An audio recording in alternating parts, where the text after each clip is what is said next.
Many coaches, therapists, and spiritual teachers tell you that you create your own reality. This is a very popular perspective, and perhaps you've tried things like working with vision boards or affirmations, taking the promises of the gurus about miracles happening for real. And maybe you felt the frustration or the disappointment when reality doesn't seem to bend to your will. This is not because it's not real. You know it's real. You've felt it. You've glimpsed it. Life unfolds in very serendipitous, magical ways. So why does manifesting your dreamed up reality often not seem to work? And why is it often so frustrating?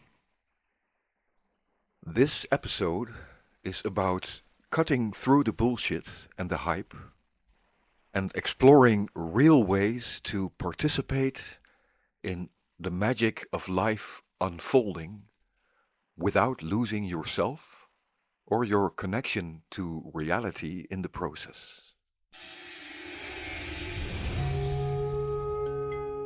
Welcome to the Trance Movement podcast, where we will be exploring altered states of consciousness through somatic healing practices, embodied spirituality, and what all of that means for your personal path and life.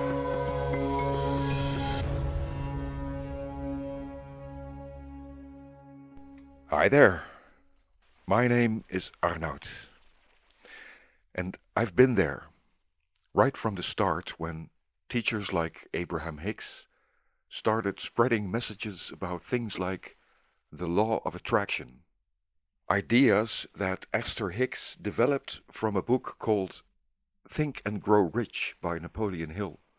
So these ideas are not really new. The past decades, these kind of teachings have become very popular, and in some spiritual circles have even become kind of a doctrine, you might say kind of an ideology of some sort. And for the past decades, I've been delving into many of these teachings and experimenting myself, of course, because who wouldn't want to, manifest the reality that they dream of? And so I also know, as probably many of you do, that this is a very often frustrating or disappointing process that goes even hand in hand with self-blame, because if your life is not as you dream it to be, then you must be doing something wrong, right? No, wrong. Many of these teachings are misleading. So let's explore the pitfalls and the traps and explore a third path, a new way where you can step into a space of real magic happening without the frustration of ego and the disappointment and the self-blame. You see, because although this is a really complicated topic to get into, full of pitfalls and traps, I don't want to shy away from it because it's really, really where life gains depth and meaning and purpose. And we all want our lives to be magical in some ways, right? And for us to be players in the unfolding. And this is also how many of us experience life regularly, that life seems to be full of meaningful coincidences. For example, when a person who you've not spoken to for a long time, just after you thought about them, send you a message or call you. This is a very common experience. Or when you, just after having a period of some dark or difficult thoughts or worries, have a breakthrough, and right at that same moment the sun seems to break through the clouds and the weather clears up. Serendipity. This is also why many of us express things like how there is no such thing perhaps as chance or coincidence. And I think it's from these kind of experiences that many of these teachings are born from. I remember one sunny day somewhere in the mid-90s where I spent some time with my friends in the garden of a student dorm, and we were in the grass hanging out, and all of us at some point were searching for four-leaved clovers. And I very vividly remember the effort and the frustration and even the comparison with my friends, because many of us found four-leaved clovers, some of us even several, but I found none. Zero. And since I was really into spiritual teachings, I was wondering what I was doing wrong. What was wrong with me, and why wasn't that kind of reality manifesting for me, right? And so this really got me thinking, and I remember that the next day I was walking across a big field in the city, with a backpack full of groceries on my way back to my student flat. And for some reason, in that moment, I had kind of a epiphany. I had a moment, maybe it was because of how the sun was shining through the clouds, the beauty of the field, or in some way it caught my attention, this moment, while I was thinking about this magical aspect of reality. And in that moment, a thought came to mind. Why am I trying to find a four-leaved clover? Why don't I just pick one? And right in that instance, in that moment, I stopped and I bent downwards, stretched out my hand straight towards a four-leaved clover that just happened to be there. And as you can imagine, this was a very, very magical moment for me in my life. A moment where I, on the one hand, felt that I was really struck by it, and on the other hand, felt that I had created it in some way.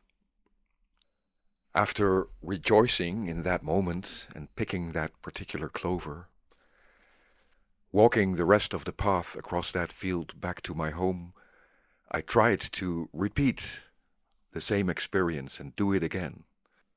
But of course, that didn't work. A story that caught my attention in this regard from the Bible is when Moses, after being fed up with all the complaints of people about their lack of water, wants to resolve this finally by tapping with his magical staff on the rocks, as he's been doing so far, saying, "I will give you water." So far, in providing the people with water and food, he has been an instrument of God in his magic. But in this moment, he lost it, for quite a while actually. And although this is a really big story from a really big book, this shows something that's really close to home, because we've all had these kind of experiences where magic seems to be unfolding until the moment that our ego gets involved. I remember Terence McKenna once telling a story where he was sitting at the banks of a river in the Amazon, playing with the butterflies that were all around him, and having a moment where he felt like he was magically connected to these butterflies that were landing on his arms and his hands, and that he could even summon them to do so. And so for a little while he was just simply enjoying this magical moment, until he decided to show his campmates what he was doing. As you can imagine, in that moment the magic just simply stopped, and he looked like a fool to his campmates who really didn't understand what he was trying to show them. This is a very relatable experience, isn't it? And all of these stories each in their own way, show something really profound, that being humble is key.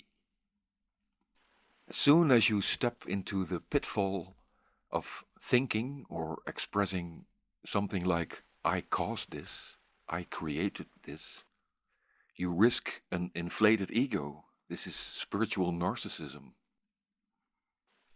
There are many, I would say even famous spiritual teachers who step into this kind of a pitfall of thinking of themselves as really special and having some divine kind of power. You might call it toxic spirituality that doesn't only not really help people, but even possibly traumatizes or re-traumatizes people in the process. At the other side of the spectrum of, interpretations of these kind of experiences is the reductionist, dismissive interpretation where people say, it's just a coincidence, it's just chance. But this kind of a perspective risks flattening meaning, and it's not aligned with the felt presence of the experience. And so, we keep searching for perspectives, interpretations that, first of all, align with our lived experience, but also align with, scientific insight, a contemporary view on reality, and that really work. One particularly famous way of taking scientific insight, scientific findings, and merging them as a way to explain or even prove spiritual experiences is the focus, the emphasis on findings in quantum physics. The big example being the double slit experiment. If you haven't heard of it, you can look it up. Now, if you have, you might have heard things like consciousness collapses the wave function, therefore your mind creates reality.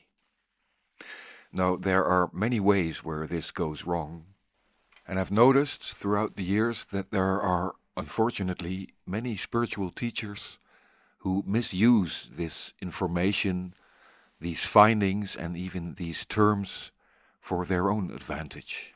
Without even really understanding what they are talking about, they just produce word salads with buzzwords like the quantum field or a quantum leap, not really even knowing what they are talking about.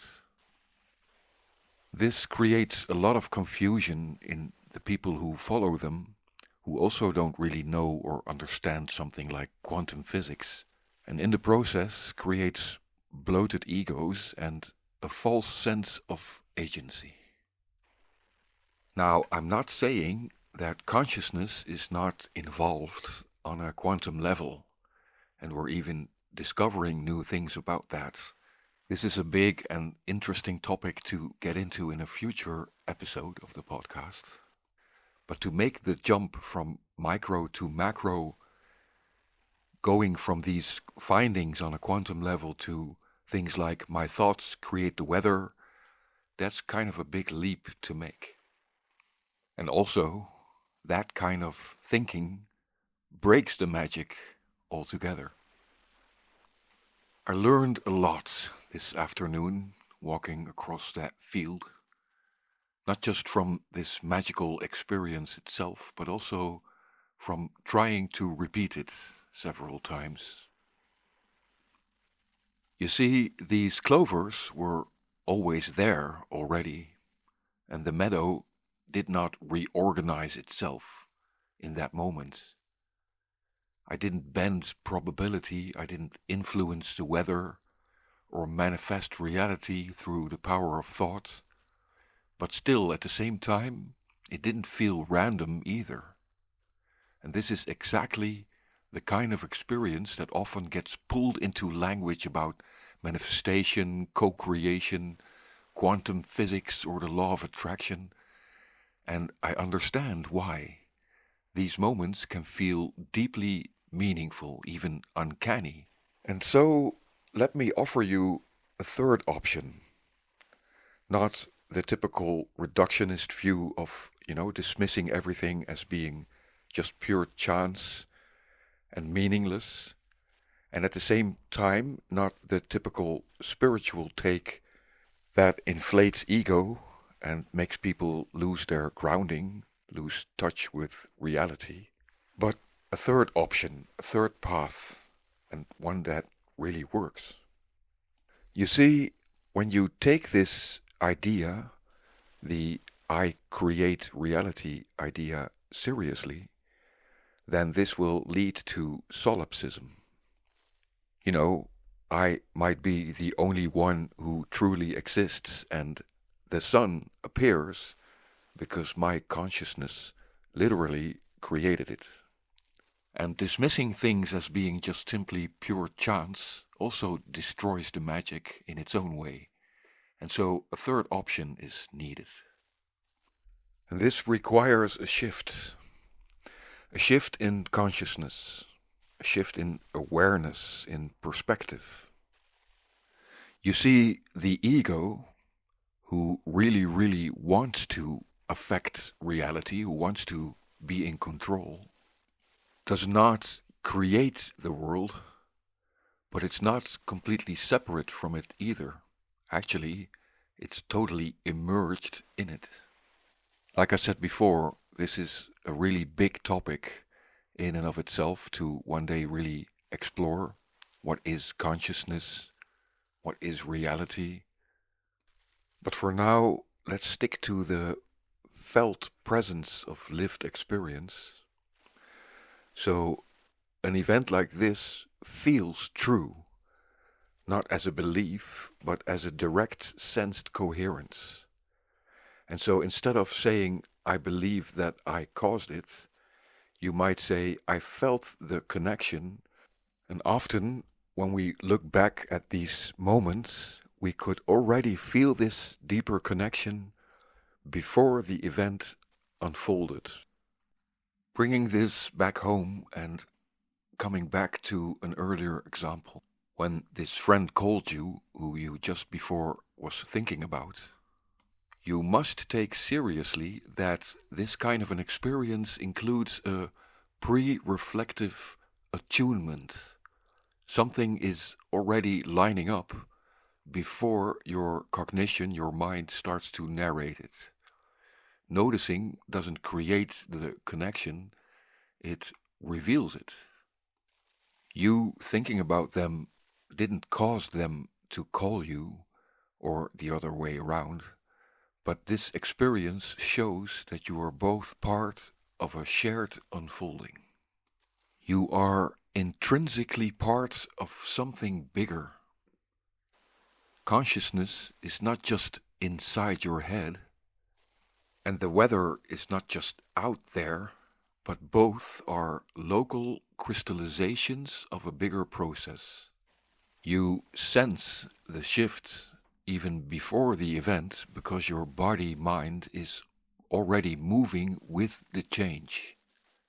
You recognize it, and this recognition feels like agency. This is a subtle difference, but very important. Recognition feels like authorship when separation is thin. So it's not because you authored it, it's because you were never outside of the process to begin with. In my teachings, I often say it's all about timing. And I don't mean strategic timing or clever planning. I mean something more embodied and something less controllable. Timing lives somewhere between intention and surrender. Back to picking a clover in the field. I cared about these clovers. I wanted one. This was my intention. I stopped forcing the search. That was surrender. I was present enough to notice this shift. That was sensitivity. And then the moment came, I acted without hesitation. That was timing. Nothing mystical in the sense of control, nothing dismissible in the sense of coincidence, just a moment where effort dropped, perception widened, and action aligned with the situation. And this is what many people describe as magic, but perhaps what we call magic often has less to do with creating reality and more to do with not being out of sync with it. Dropping the effort, dropping control, and moving from I influenced reality to when I stop resisting, I become aware of what is already possible. For me, this is where altered states, especially somatic altered states practices, come in, because they really set you up for synchronicity, for flow and timing. And in programs that we offer at the Academy, we work a lot with things like breath and sound and rhythm and movement to bring about, you might say, a deep meditation or trance. And this helps you to clear up tremendously on a mental and on an emotional level. And so you become more aware, more attuned, more in sync. Human beings have a very beautiful, a very special relationship with rhythm. And again, this is another topic that is worthwhile to explore in another podcast, because rhythm and movement seem to be completely intertwined in our nervous system. But for now, let me just say that exactly the elements that we put together in creating a practice like trance movement brings you, first of all, into this kind of a state where you are open to the rhythms of life and in flow, finally allowing life to unfold like a dance. This creates perfect timing. But like I said before, one important trait that's of the essence in all of this is humility. And to be clear, I'm not talking about humility as being modesty or self-diminishing, but humility in the sense of knowing where agency ends and where participation begins. And interestingly, when this positioning is right, things often start to work a lot better, not worse. And this is not because, as some people might say, God rewards humility. It's because ego stops distorting the signal. It's like this story I mentioned before, where Moses from the Bible, by saying, I'm letting myself be used as an instrument of God, doesn't mean he's saying, I disappear, or I surrender discernment, or I give up my responsibility. It's saying, I place myself in service of something larger than my personal narrative. And that's not a loss of agency. It's a reorientation of agency. It moves from self as source to self as instrument. By the way, something really, really beautiful happens when this shift occurs, when ego finally relaxes its claim to authorship and your perception becomes cleaner, is that you will have less agenda, less projection and grasping of things, and a lot less fear of outcome. Of course, many people already have an inflated ego that stands in the way, that distorts this process. And this has a lot to do with unresolved trauma residing in the body, as I've explained in a previous podcast. Especially those who throughout their life have often experienced a loss of control in a traumatic way. And sometimes this can even work against people and be so strong that, you know these people, for example, who say that their life is jinxed, that they have some sort of a curse on them, or that they always run out of luck, have bad luck.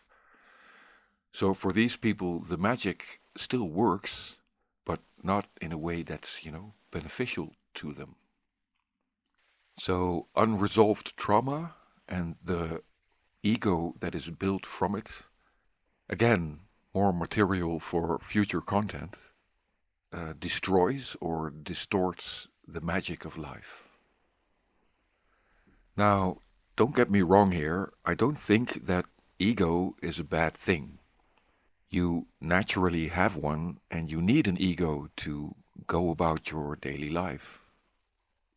The cleanest and clearest description that I've ever heard of why you have an ego, what purpose your ego serves, is when you, for example, are eating a meal in a restaurant together with someone else, that you know in which mouth you should put the food. And although the separation might be some kind of an illusion, it is very functional. At its most basic level, your ego has a boundary organizing function. Things like, this is my body and that's their body. This is my perspective, but that's not the same as somebody else's perspective. Without an ego, you couldn't speak or cross the street or care for a child or, do almost anything. Problems only arise when boundary making turns into boundary defending. So, much what that we learn from experiences of pain and unpredictability and a loss of trust, moments where we were not safe, and so therefore ego becomes a control mechanism, not out of arrogance, it's not that kind of an ego that I'm talking about, but out of care. Ego is often trying to keep us safe, not to make us special. But if somebody has made you feel really, really insignificant, then maybe feeling special is exactly what you think you need. And so this is another way how ego starts to distort the process, is when life starts to not respond to what you say you want, or maybe even what you think you want, but life starts to express all of these unresolved issues that move in the shadows. All right, so then when does the magic start to happen in our lives? Normally in daily life, you could say your ego is online and it's in a protective mode of some sort. It's keeping your boundaries safe and firm, and it's asserting some amount of control. When we move into an altered state, like for example, a deep presence, a deep meditation, trance, but also in a state of deep humility, the boundaries start to dissolve or soften, and ego steps back just enough, not disappearing, but just loosening its grip. And when that happens, your perception starts to widen, your inner and outer world start to merge, and you develop great timing. It's as if the world and you are moving as one. And again, in these deeper experiences, the ego doesn't completely disappear. It takes a break of some sorts, and it always comes back. The real learning is not in losing your ego, but in learning how tightly you need to hold it at different moments in your life. Some of the things that the practice of trance movement has shown me, has taught me throughout the years, is things like when control is necessary and when it's in the way, and how to move between those states consciously. That's maturity. That's nervous system literacy. It's a spiritual practice without mythology, and it aligns perfectly with everything that I've discussed here so far: humility, timing, participation, and this third path, where you are not summoning somebody to call you, but you are just becoming aware of that you are both part of something bigger and that you are deeply connected. Now, you might say, how does any of this help me and my life? Because, to be honest, all of us, we don't just want insight or intuition or attunement. We often want our lives to change. We want, for example, less struggle or more safety, or perhaps we want more possibilities in our lives, or even really concrete things like more money or more love. This is just normal, and it's not the desire that you have that needs to change. It's where you locate control, because most of these manifestation teachings, they actually say, if you do the inner work correctly, then reality will obey. And this actually does two dangerous things. It puts the ego back in the driver's seat, and it makes failure feel like a personal or moral flaw.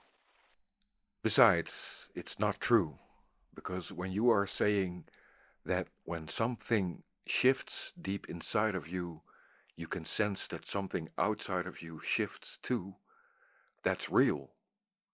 But that doesn't mean that life itself is being forced to change. It means that your relationship with life changes.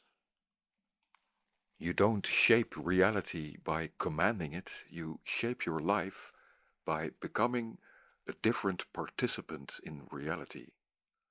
It sounds only subtle, but it's a big difference. And don't underestimate intuition in all of this, because most people do, but intuition is not passive. It's not a resignation, it's not just waiting for something. Refined intuition tells you when to act, it tells you what not to push, and where effort might be wasted, and it will tell you when something is ripe. It can create such perfect timing that it feels like magic. If we would apply this to something like prayer, a way in which many people relate to reality, is that we make a shift from prayer that might sound like, God, I want you to do exactly what I want, to let me be aligned with what wants to happen through me. That's very different. From this perspective, you still have desires, you still take action, you still work, choose, risk, fail and try again, but the egoic grip on it, it loosens. And, paradoxically, this is when the magic really starts to happen, and life in that sense responds in a paradoxical way, where suddenly life becomes more generous, doors start to open, possibilities start to present itself. And the quality of that movement depends on how available, how honest, and how attuned we are. Or to put it simply, life changes when we stop trying to bend it and when we start learning how to meet it, how to be present with it. When you stop trying to control everything and allow life to move through you, that's when the real magic begins. We don't bend reality to our will, we meet it, we respond, and sometimes almost effortlessly it unfolds in ways that, feel miraculous. So what does this look like in real life? It looks like aligning with possibility rather than demanding it. It looks like noticing opportunities that are already forming. It looks like patience, receptivity and trust, and then action when the moment is ripe. And yes, when you do this, the outside world often seems to move with you. The miracle of life will start to happen when you start to surrender, when you stop trying to force it, and when you start to notice the extraordinary unfolding into the ordinary. And ultimately, this is what this third path that I've been talking about offers. Presence, humility, and agency all intertwined. Presence, because you're awake to life. Humility, because you recognize that you are part of a larger unfolding instead of being the master of it. And agency, because, the better you attune, the more the world becomes a space where meaningful action and timing converge. And this is where empowerment really lives, not in forcing outcomes, but in cultivating yourself as a receptive, perceptive, embodied participant in the flow of life. And I promise you, this will feel like magic, because these moments of serendipity, meaningful coincidences, moments of perfect timing, they will just start to present themselves more and more.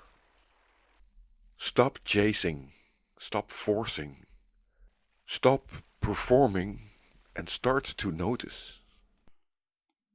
That's where the magic, the awe, and the real change, both inward and outward, can happen.